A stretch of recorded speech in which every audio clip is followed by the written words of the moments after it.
Assalamualaikum warahmatullahi wabarakatuh. Bismillahirrahmanirrahim. Tabarakalladzi nazzala al-furqana ala 'abdihi liyakuna lil 'alamin nadhira. Allahumma shalli wa sallim ala sayyidina Maulana Muhammadin wa ala alihi washabihi amma ba'du. Yang sangat kami hormati keluarga besar Syekhona Khalil, wabil khusus Kiai Haji Fakhrillah dan semua keluarga santri yang saya hormati. Ini acara ngaji yang memang permintaan Gus Yofur dan saya supaya memang benar-benar memperingati Syekhona Khalil. Jadi kalau tanpa kitab beliau nanti ini namanya ngaji Gus Bahak, bukan ngaji Syekhona Khalil. Jadi kalau sampai saya sesatkan itu saya tidak tanggung jawab. Tapi kalau ada kitabnya, kitab ini saya dikasih Gus Ismail itu sudah 3 bulan yang lalu. Jadi beliau sering ke rumah saya ngasih kitab ini. Cuma saya yang agak kecewa dengan isi kitab ini satu, tapi kecewa yang baik. Dulu ketika saya kecil, itu yang paling saya kenang dan semoga ini yang nyata. Itu kalau Syekhona Khalil diundang takziah, ada orang meninggal. Itu kalau beliau nalkin hanya gini, pokoknya kamu kalau ditanya malaikat, tanya macam-macam, bilang nunggu saya. Nah ternyata di kitab ini beliau ngajarkan cara jawab. Itu saya agak kecewa. Saya ingin seperti itu saja. Jadi makanya ini lajnah harus mensarai gitu. Karena keinginan publik itu suka yang itu aja ya. Kalau ditanya malaikat nunggu apa? Syekhona Khalil, nunggu ketua katanya. Nah khawatir saya Syekhona Khalil juga nunggu ketuanya lagi. Terus nunggu ketuanya lagi sampai akhirnya Mungkar Nakir ngadepi Rasulullah SAW. Itu kira-kira sudah tidak berani tanya lagi. Karena tidak mungkin kan Nabi ditanya, "Waman nabiyuka? Nabi kamu siapa?" Gitu. Wah itu kan sembrono sekali itu. Jadi dan apa ya, meskipun itu cerita mulai kecil ya perlu dicatat, saya ketika satu sanawi ngaji di abahnya Gus Yofur pernah diajak bapak saya satu sanawi ya kira-kira tahun 86 atau 87 ziarah Syekhona Khalil sama Batu Ampar. Ketika itu diminta bapak saya khataman. Karena sanad bapak saya itu hafal Quran. Di antara sanadnya itu lewat Badullah Salam terus lewat Kiai Said Sampang di antara sanad beliau. Tentu beliau punya sanad banyak termasuk lewat Mbak Arwani, Mbak Munawir dan seterusnya. Kalau soal kesamaan sanad kita dengan Syekhona Khalil jelas ya, karena misalnya saya, Mbah Mun, Mbah Zubair, Kiai Fakih Mas Kumambang ngaji sama Mbah Mahfud Termas, ngaji sama Sayyid Abi Bakar Sato, Sayyidul Anak, ngaji sama Sayyid Zaini Tahlan. Di sini ditulis bahwa min masyayikhi Syekhona Khalil adalah Sayyid Zaini Tahlan. Ya terus sampai Utsman Ad-Dimyati seterusnya sampai Rasulullah SAW. Nah semoga sanad yang benar adalah kalau ditanya malaikat cukup jawab nunggu apa? Ketua itu. Sehingga saya minta sama Lajnah Turos supaya nyarai pertanyaan itu boleh dijawab atau boleh diserahkan ke pimpinan gitu. Karena ini supaya cerita yang beredar yang sudah menyenangkan ini tidak direvisi gitu. Kan kasihan masyarakat. Karena diantara imam yang baik adalah wa imamu qaumin wa hum lahu radun. Ngimami masyarakat yang nuruti selera orang banyak gitu. Jadi di polling saja, kira-kira seleranya masyarakat suka jawab sendiri apa pasrah pimpinan? Kira-kira itu? Pasrah ya sudah, nanti ditambahin wafi ba'di riwayah kata. Karena ini saya baca, karena saya dikasih lama sekali oleh Gus Ismail ini. Saya sampai tahu ya karena ya beliau mondok di Anwar beberapa kali juga. Ngaji bareng-bareng sama saya, ngaji mahal. Kemudian yang saya kenang dari komentarnya Lajnah, meskipun saya ya setengah setuju setengah enggak ini Lajnah harus mendengar, ini bukan kritik, saya mengingatkan saja. Di antara materi di sini disebutkan Syekhona Khalil meskipun cerita istiqdad bil maut, tapi beliau masih sempat mengeropi kalimat-kalimat dalam kitabnya. Kata Lajnah, ini untuk mengingatkan bahwa syarat wali itu harus alim gitu. Jadi itu yang saya agak ngeritik Lajnah, karena itu cerminan komentarnya lajnah sebetulnya. Kalau Syekhona Khalil sendiri akan membiarkan Allah yaf'alu ma yasha. Jadi Allah boleh ngangkat wali yang tidak alim, itu saya yakin. Tapi di sini lajnah karena begini ya. Ini bukan kritik ya, masukan supaya nggak tersinggung. Karena begini ya, kalau dalam ilmu wali itu beda dengan ulama ya. Kalau pikirannya Imam Syafi'i, ulama itu mesti wali, tapi kalau wali tidak mesti ulama. Jadi artinya wali itu boleh lah dari orang yang nggak terlalu alim. Tapi di takriran ini, di mukadimah, seakan-akan wali itu harus alim. Kalau menurut saya, ya orang alim itu mesti wali, tapi wali tidak harus alim. Karena kritik saya itu bukan apa-apa, karena kasihan sampean semua nggak mungkin jadi wali gitu. Kalau syaratnya ketat-ketat itu. Jadi ini mewakili suara publik. Karena saya sering rebukan sama Gus Adim, Gus ini bagus ini, semua mic ingin dipakai ngaji. Jadi cara berpikir positif, jangan kok, wah ngajinya udah profesional, mic-nya gonta-ganti. Tidak, cara berpikir ya semua mic ingin dipakai ngaji gitu. Saya ini itu pengagum Imam Syafi'i. Imam Syafi'i itu orang yang paling saya kagumi karena kalau ngendikan itu semuanya dibikin gampang. Ya Imam Syafi'i, orang yang tadi nyucap Anda, setelah di luar ngerasani Anda, menghujat Anda itu gimana ya? Ya berarti saya wibawa, di depan saya ada berani gitu. Jadi nanggapinnya itu enteng saja. Itu separuh dari kampung kamu itu benci kamu, gayanya hormat. Ya baguslah kalau benci ya gak akan utang duit gitu. Orang tuh kalau neng-nengan itu kan gak akan minta tolong. Kamu pernah diutangi orang yang benci kamu? Tapi kalau teman, wah bahaya sekali itu. Jadi Imam Syafi'i itu enak saja melihat hidup itu gampang saja. Saya teruskan ya, pentingnya alim nahwu ya. Kalau belajar itu cari sisi ekstrimnya. Makanya dalam mukadimah yang saya setuju adalah betapa bahayanya kita kalau punya wali yang tidak alim. Meskipun wali tidak harus alim-alim banget, tapi kita tentu melihat Syekhona Khalil itu orang alim yang wali, bukan wali yang alim. Itu beda. Orang alim yang wali, bukan wali yang alim. Tapi orang statusnya alim dulu, baru min lawazimil alim beliau itu wali. Nah ini kenapa penting? Karena begini, saya ini kan nekuni Quran ya, karena bapak saya hafal Quran, saya harus nekuni Quran. Itu trauma terburuk dalam sejarah Islam itu sebenarnya masalah lahnal khitab atau lahnal kalam. Itu sejarah terburuk. Sehingga masyhur awal dikarangnya nahwu karena ada orang Arabi ketika ketemu Sayyidina Umar kila Sayyidina Ali, dia frustasi gitu, tidak akan dapat rahmat dari Allah karena cara baca dia innallaha bari'um minal musyrikina wa rasulih. Dia baca Allah itu tidak punya urusan dengan orang musyrik, juga tidak punya urusan dengan Rasul, karena dia baca dengan jar diatafkan minal musyrikin. Sehingga yang masyhur itu dibenarkan oleh Sayyidina Ali. Kemudian beliau mutus Abdul Aswad Ad-Du'ali untuk ngarang nahwu. Itu kata cerita yang terkenal. Tapi cerita itu sebetulnya agak separuh salah. Mohon lajnah membenarin. Jadi sebagian riwayat itu agak diprovokasi sebetulnya. Abdul Aswad itu orangnya sufi wali humul. Dia disuruh ngarang nahwu nggak mau. Terus si Amir saat itu kila Sayyidina Ali menyuruh orang disuruh salah di depannya. Jadi itu agak-agak drama. Menyuruh orang yang disuruh salah di depan. Ketika salah tadi, kesimpulan tadi innallaha bari'um minal musyrikin wa rasulih, terus kamu datang ke rumah saya saya ajarin. Ini bahaya sekali kalau Quran kamu baca model gini. Sehingga terus dikarang bab ataf pasti. Jadi ada versi dua, yang satu nganggap itu alami, yang satu memang karena Abdul Aswad nggak mau ngarang nahwu. Sampai tadi dengan tanda kutip ada drama waqiah, kejadian seperti itu, terus beliau baru ngarang nahwu. Terus kedua, Nabi sendiri zaman Sugeng, ini kenangan saya ngaji Sab'ah. Nabi itu zaman Sugeng sebetulnya beberapa lughat, meskipun ini bukan riwayat yang valid-valid amat.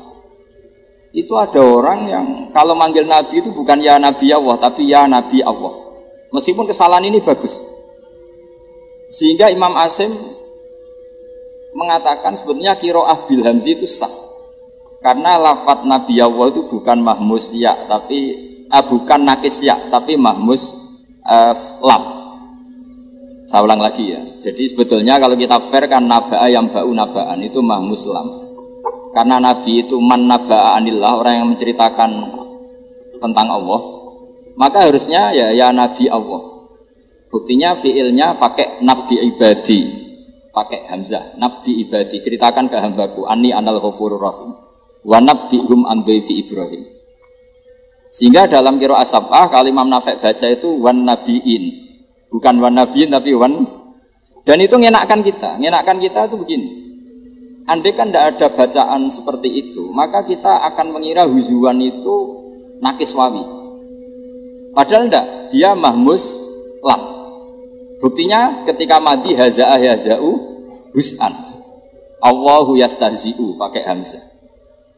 Andai kan tidak ada kiro asab, maka orang ngira itu nakis wawi. Dan sampai nyari kamus nganti mati, hidup mati lagi, gak ketemu. Ketemunya itu di mahmus.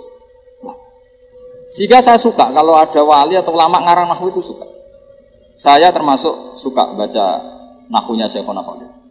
Dulu ketika saya kecil terkenalnya Syekhona Khalil itu bisa mengalfiahkan menjadi ilmu hakikat atau menghakikatkan alfiah. Begitu juga Kiai Jazili Peloso. Dan itu ketika kita sudah hafal alfiah, hafal terus paham, itu memang benar-benar itu jadi nasihat yang luar biasa, contoh-contoh yang ada di alfiah. Nah, kenapa itu penting? Karena andai kan tidak ada kiroah sab'ah, kita itu tidak pernah tahu kalau kufuan itu mahmuslam. Tapi kalau ada yang baca kuf'an atau kufu'an, kan terus enak gitu. Dan Allah tidak ada siapapun yang menyamainya. Makna menyamai itu kan dari kuf'an, bukan kufuan. Karena kalau kufuan kita anggap kayak ghuswan atau apalah yang kira-kira mirip-mirip nakis wawi. Artinya begini, jangan sampai orang yang punya otoritas ilmu itu gak ngerti sorof. Itu nanti bahayanya, nanti nakis dikira mahmus, mahmus dikira nakis. Itu betapa bahayanya. Saya itu punya kitab yang di situ diceritakan ironis-ironisnya atau naifnya qari yang baca secara salah. Punya banyak kitab lah tentang itu. Di antaranya adalah ada seorang khotib itu pas khutbah baca ayat wala tangkihul musyrikati hatta yu'min wala amatum mu'minatun khairum min musyrikati walau a'jabatkum. Terus dia masih baca wala tangkihul musyrikina hatta yu'minu, masih baca bi fathit ta. Sehingga maknanya menjadi begini. Wala tangkihulan ojo nekai sira kabeh para lelaki ojo nekai al musyrikin ing lanangan-lanangan musyrik. Jadi semua yang Arabi itu bilang, kebetulan si pinggirnya Arabi tadi ulama, kalau ndak jadi masalah besar. Apa betul itu Quran? Kalau Quran seperti itu hebatnya di mana? Karena berarti kan maknanya wahai para lelaki muslim jangan menikahi lelaki musyrik. Terus kata si ulama tadi, ndak itu ndak Quran, itu kelirunya khotib gitu. Itu khotibnya yang nggak pernah ngaji ya. Terus yang benar gimana Pak ulama? Yang benar itu yang ayat kedua atau alinea kedua itu bidomit tak wala tungkihul musyrikin. Artinya maknanya wala tungkihul lan ojo nekahno sira kabeh ayyuhal auliya aibanatikum, tentu maf'ul behnya dibuang, putri-putri kalian semua, atau mauliyatakum ya kalau pakai umum yang Anda waleni, kamu jangan pernah menikahkan perempuan yang kamu waleni dengan lelaki musyrik. Dan kita betapa fatalnya ketika tak yang kedua kamu baca fathah, itu kualitas balaghahnya hilang, kualitas maknanya hilang, macam-macamnya hilang. Hanya kesalahan dalam membaca tak bil fathi, bukan bid dhom. Karena kalau bid dhom jelas dari angkaha yungkihu ingkahan, berarti khitabun lil auliya. Wala tungkihu ayyuhal auliya banatikum ing anak-anak wedon sira kabeh ojo mbok nikahno anakmu wedok al musyrikin ing lanangan musyrik. Itu terus clear. Artinya gini, kita misalnya punya guru terkenal wali sudah dicucuki orang banyak terus nahwunya salah. Itu Jibril mesti bingung. Ini Quran saya kok jadi gini, itu gimana itu? Kan kecewa kan, nurunkan dengan afshahil lughat, dengan kelas terbaik, kemudian dibaca dengan secara salah. Fatalnya lagi kalau salah digo wirid mandi, lebih parah lagi. Karena nanti yang baca benar nggak berani karena takut nggak mandi. Makanya saya seneng kalau ada ulama kayak Syekhona Khalil terkenal wali tapi juga terkenal an-nahwi. Saya dulu ngaji Mbah Mun Jamul Jami' loh, kitab yang bulatnya Masya Allah. Seneng saya ngaji ulama yang kitab-kitab nahwu yang bulat-bulat. Mbah Mun itu sampai sepuh ya baca Ibnu Aqil sampai sepuh. Itu memang seakan-akan jadi peringatan bahwa syaratnya ulama yang jadi wali, bukan wali yang menjadi ulama, itu memang harus mutabakhir bil lughatil arabiyyah atau bil lisanil arabi. Kalau istilahnya Quran itu bil lisanil arabi. Wa innahu latanzilu rabbil alamin nazala bihi ruhul amin ala qalbika litakuna minal mundzirin bil lisanin arabiyyin. Jadi kalau ini di kitab Istidadul Maut maupun Taqriratus Syekhina Khalil itu tetap harus dianalisis sebagai tadi. Jadi ngaji nahwu itu adalah dimulai karena cari ekstrimnya, termasuk mahdhuf. Mahdhuf itu harus dipelajari. Di sini saya juga baca banyak tentang mahdhuf.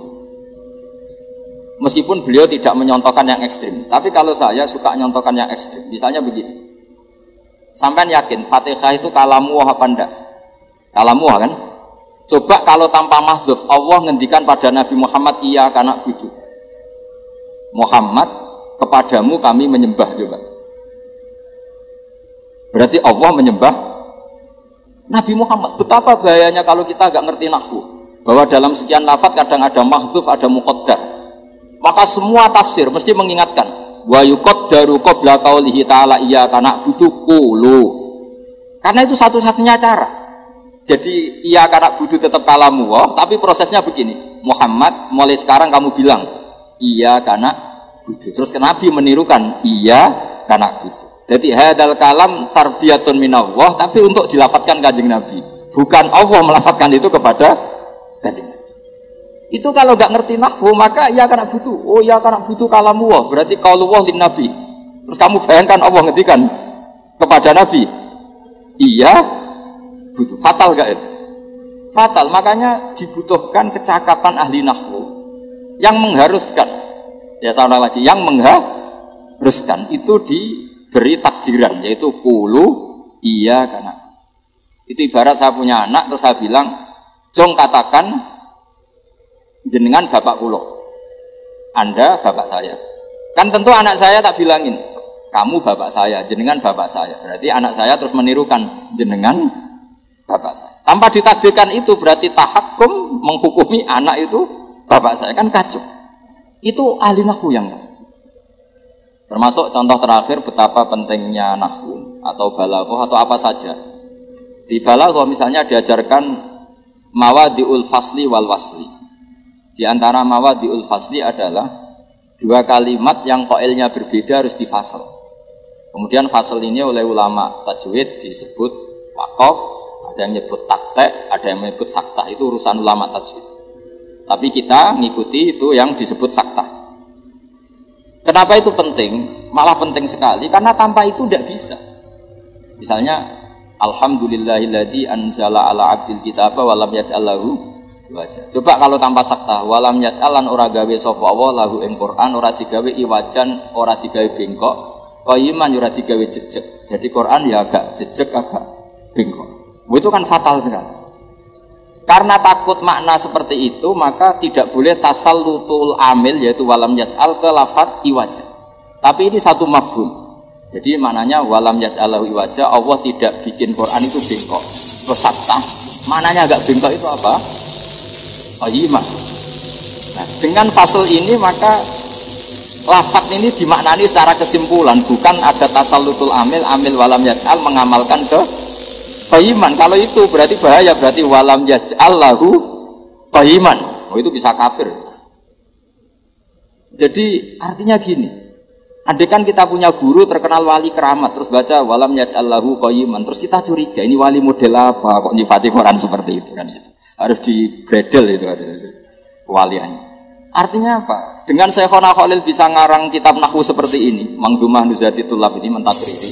Itu menurut saya itu garansi yang kesekian, garansi yang otoritatif bahwa beliau wali betul. Karena memang syaratnya wali itu harus menyelamatkan naskah. Karena agama ini dibawa oleh Quran dan hadis, semuanya berbentuk naskah. Kita bisa membayangkan kalau ulamanya atau walinya saja membaca naskah itu secara apa? Maka dalam guyonan-guyonan ulama dulu sampai ada masyhur itu guyonan itu. Cuma ini nggak ada riwayatnya, hanya guyonan. Ada orang mati gara-gara titik. Gurunya itu memijazahkan habbatun sauda dawaun mingkul ya Pak. Ya, artinya jintan hitam itu obat dari segala penyakit. Muridnya itu naskahnya tuh hayatun sauda, ular hitam. Karena kalau habba itu bebijian, kalau hayah itu ular hitam itu kan artinya kobra. Dicari, dipatok, terus takobal wa minkum takobal ya karim. Itu gara-gara salah naskah tapi yu'addi ilal maut gitu, gara-gara apa? Sehingga saya mohon sama ini lajnah, kalau meneliti satu ilmu itu cari sisi ekstrimnya. Nanti kelihatan betapa pentingnya nahwu, pentingnya soroh, pentingnya nahwu yang detail. Ya nahwu yang detail kayak tadi yang sampai mahdzuf tadi. Makanya semua tafsir sama lihat itu mesti sebelum ia kena butuh wa yuqaddaru qabla qauli ta'ala ia kena butuh qulu. Karena tanpa itu kamu bayangkan hadza kalamullah li nabi. Terus redaksinya iya karena kan enggak kebayang seperti itu. Yang kebayang adalah Muhammad katakan ke saya kalimat atau kata iya. Ya jadi saya mempelajari naskah-naskah Syekhona Khalil. Tapi khusus yang soalul malaken mungkar nakir itu naskah itu tolong lajnah menambahi takriran tadi supaya menguntungkan kita. Gunanya apa? Kita kalau seneng wali tapi tidak dapat untungnya kan gitu. Karena kita semua ini ibadah tujar, mau loyal ya kalau ada untungnya, kalau enggak ya enggak. Ya saya kira demikian. Assalamualaikum warahmatullahi wabarakatuh.